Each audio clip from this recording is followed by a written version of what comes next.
Hello friends, welcome back to scan scholars.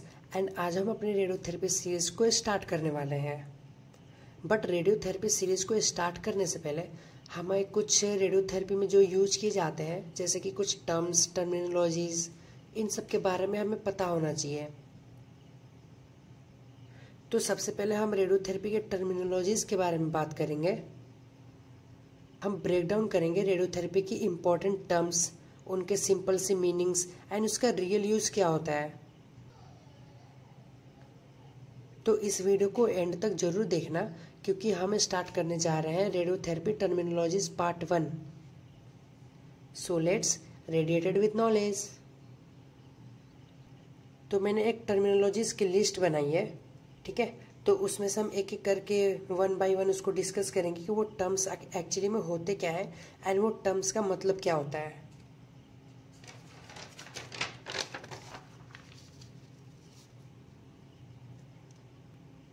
इस page पे मैंने कुछ टर्म्स लिखे हुए हैं, जिसमें हम एक एक करके सारे टर्म्स के बारे में समझेंगे और डिस्कस करेंगे कि इसका मतलब क्या होता है।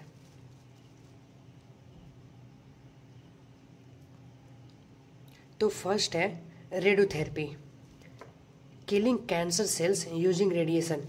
रेडियोथेरेपी का मतलब से आपको पता चल रहा होगा कि जो हम थेरेपी दे रहे हैं पेशेंट को, जिस पर्सन को कैंसर हुआ है या कोई भी उसके अंदर ट्यूमर का डेवलपमेंट हुआ है, उसको हम क्या कर रहे हैं, रेडिएशन के थ्रू ट्रीट कर रहे हैं। मतलब कि जो भी हमारे पास आयनाइजिंग रेडिएशन थी, उस रेडिएशन से हम उस कैंसर सेल्स को क्या कर रहे हैं, किल कर रहे हैं। अगर आपको नहीं पता आयनाइजिंग रेडिएशन क्या होती है, तो मैं आपको आई बटन पे लिंक दे दूंगा, आप वहां से जाके आप मेरे चैनल से देख सकते हो। एंड नेक्स्ट है fraction, A small portion of radiation given daily. तो फ्रैक्शन का सिंपल सा मतलब ये होता है कि जो पूरी रेडिएशन थेरेपी जो किसी पेशेंट को दी जा रही है, उसकी जो टोटल डोज है, उसको छोटे छोटे डोजेस या उसके पार्ट्स में डिवाइड कर देना।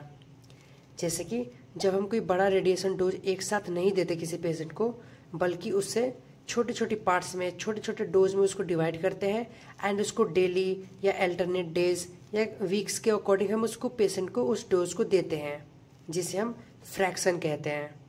इसका फ़ायदा ये होता है कि जो भी हेल्दी टिश्यूज़ एक्सपोज हो रखे हैं रेडिएशन से, उससे हेल्दी टिश्यूज़ को रेस्ट मिलता है एंड वो रिकवर हो सकते हैं। एंड अब नेक्स्ट है fractionation, dividing radiation dose into daily parts.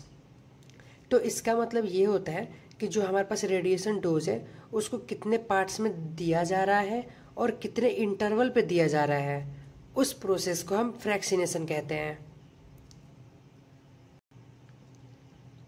तो फ्रैक्सिनेशन बेसिकली एक टेक्निक है जिसमें हम रेडिएशन डोज को कैसे डिवाइड कर रहे हैं, और जो डिवाइड किए हुए डोज है उसको हम डेली कैसे देना है, वन डे गैप के साथ देना है या वीकली देना है। ये जो मेथड है ये हमारे हेल्प करता है जो भी साइड इफेक्ट्स को कम करने में, और हमारा जो ट्रीटमेंट है वो ज़्यादा इफेक्टिव बन सके, ठीक है। तो फ्रैक्सिनेशन का मतलब ये होता है। अब नेक्स्ट है dose, amount of radiation unit जो इसकी होती है, जिस डोज को हम रेडिएशन डोज को काउंट करते हैं, उसकी यूनिट ग्रे होती है।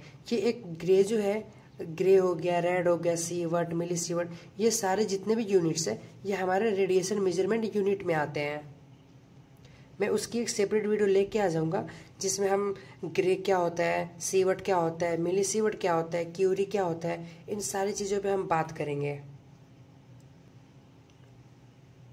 तो डोज के बारे में सिंपल सा मतलब ये है कि रेडिएशन का वो अमाउंट जो किसी टिश्यू या ऑर्गन तक पहुंचता है, मतलब कि उस ऑर्गन या वो टिश्यू उस रेडिएशन को कितना एब्जॉर्ब करा है, उसे हम डोज कहते हैं। जैसे कि कितनी क्वांटिटी में रेडिएशन पेशेंट के बॉडी में दिया गया है, या जैसे अगर मैं आपको एग्जांपल से समझाऊं, जैसे हमारे पास दवा होती है, उसकी भी तो डोज होती है, वैसे ही रेडिएशन की भी एक डोज होती है, जिससे हम ग्रे या रेड में मेजर करते हैं। एक्यूरेट जो हम डोज देते हैं पेशेंट को, वो इम्पोर्टेंट होता है बहुत ज़्यादा, क्योंकि जो कैंसर सेल्स है वो डिस्ट्रॉय हो जाए और जो हमारे पास हेल्दी सेल्स है वो सेफ रहे। अब नेक्स्ट है grey, amount of energy absorbed by the tissue.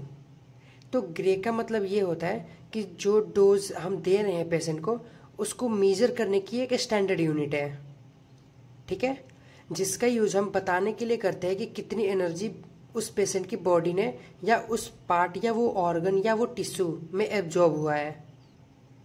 जैसे कि जो हमारे पास ग्रे है वो एक साइंटिफिक यूनिट है, ठीक है, जो कि हमें बताता है कि कितना रेडिएशन किसी टिश्यू ने एब्जॉर्ब किया है। एंड 1 ग्रे जो होता है उसका मतलब होता है कि 1 किलोग्राम टिश्यू में 1 जूल एनर्जी एब्जॉर्ब की है। अब नेक्स्ट है linear accelerator, machine that delivers radiation beam.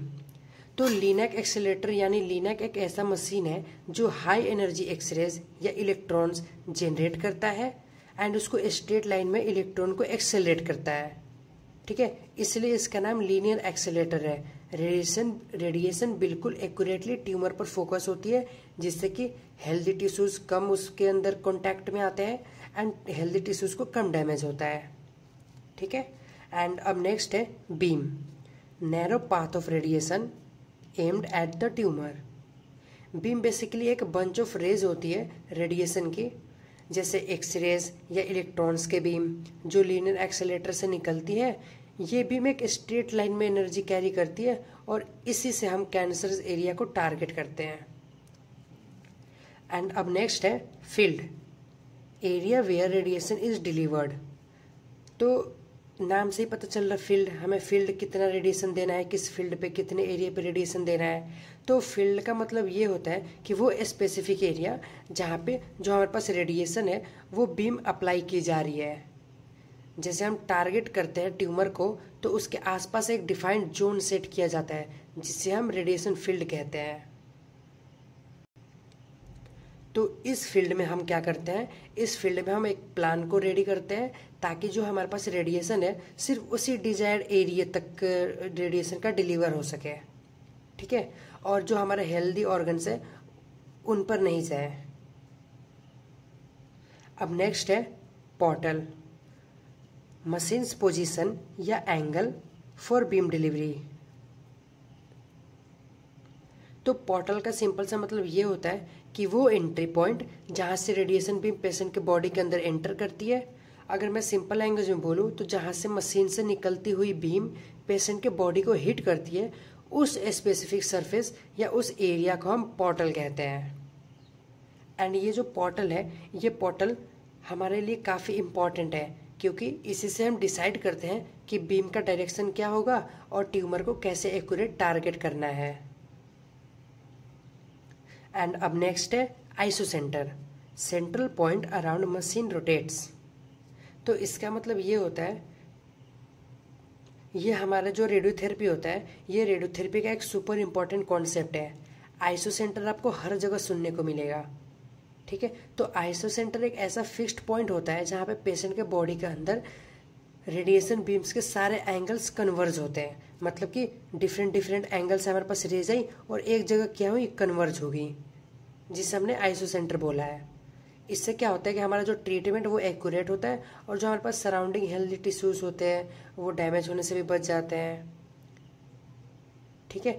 अगर आपको मैं समझाऊं, सोचिए कि मशीन चाहे जितनी बार घूम रही है और जितने डायरेक्शन से भी बीम्स आ रही है, वो सारी बीम्स एक ही पॉइंट पर टारगेट कर रही हैं। इसी को हम आइसोसेंटर कहते हैं।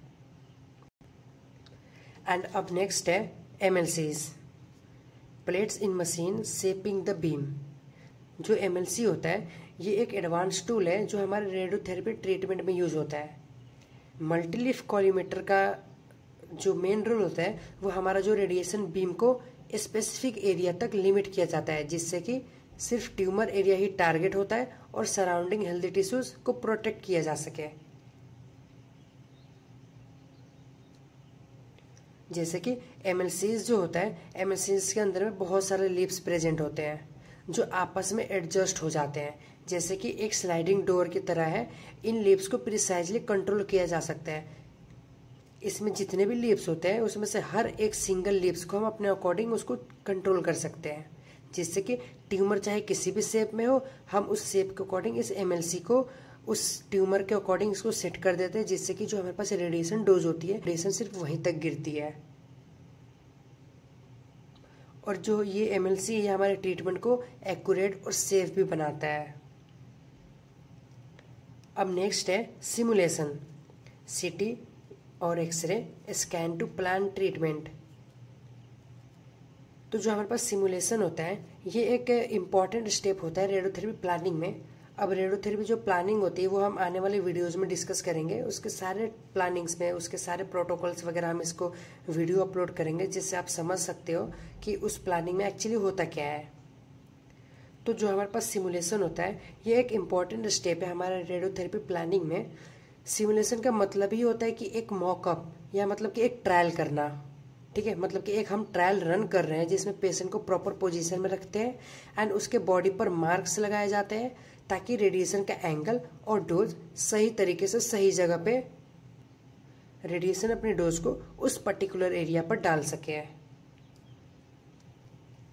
एंड जो हमारे पास सिमुलेशन प्रोसेस होता है, मतलब कि सिमुलेशन के दौरान जो हमारे पास CT स्कैन होता है, जो एक्सरे होता है या MRI होता है, हम उस पेशेंट की बॉडी की डिटेल इमेज भी लेते हैं, जिससे कि वो इंश्योर ये करता है कि रेडिएशन बीम बिल्कुल एक्यूरेटली ट्यूमर तक पहुंच रही है बिना किसी सराउंडिंग हेल्दी टिश्यूज को डैमेज किए।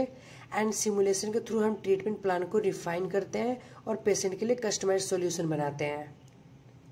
एंड अब नेक्स्ट है हमारा PTV का जो फुल फॉर्म होता है वो होता है प्लानिंग टारगेट वॉल्यूम, मतलब tumour area plus margin to be treated.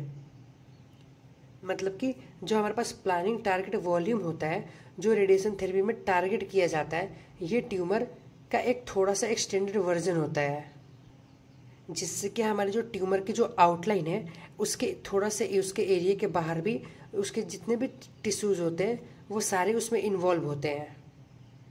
इसका मेन पर्पस ये है कि जो भी हमारा ट्यूमर के मूवमेंट या बॉडी के पोजीशन में चेंजेस हो रहे हैं तो उसको कभी कभी ट्यूमर थोड़ा शिफ्ट हो जाता है, जिससे कि ब्रीदिंग के टाइम पे, तो इसलिए PTV जो एरिया होता है जिसे हम प्लानिंग टारगेट वॉल्यूम कह रहे हैं वो थोड़ा बढ़ाकर रखा जाता है ताकि जो एंगल या अगर पोजीशन करते टाइम अगर वो शिफ्ट हो जाता है तो एक्यूरेट डिलीवर जो हो सके डोज वो हमारे ऑर्गन या उस कैंसर सेल्स तक पहुंच जाए। और इसका एक गोल ये भी है कि जो ट्यूमर को पूरी तरह से ट्रीट किया जा सके बिना किसी हेल्दी टिश्यूज को अननेसेसरी डैमेज किए। अब इसके नेक्स्ट वीडियो में जो हमारे पास रेडियोथेरेपी टर्मिनोलॉजीज है उसके पार्ट 2 पे बात करेंगे, जिसमें आज के जो कुछ टर्म्स रह गए हैं उनको हम पार्ट 2 में डिस्कस करेंगे। तब तक के लिए आप लाइक शेयर एंड सब्सक्राइब करो, अगर समझ आया तो वाओ, नहीं आया तो रिवाइंड कर लो, और हाँ बेल आइकन को भी प्रेस कर देना ताकि नेक्स्ट वीडियो अपलोड होते ही आपको नोटिफिकेशन मिल जाए। सो मिलते हैं नेक्स्ट वीडियो में, तब तक के लिए stay curious and stay safe.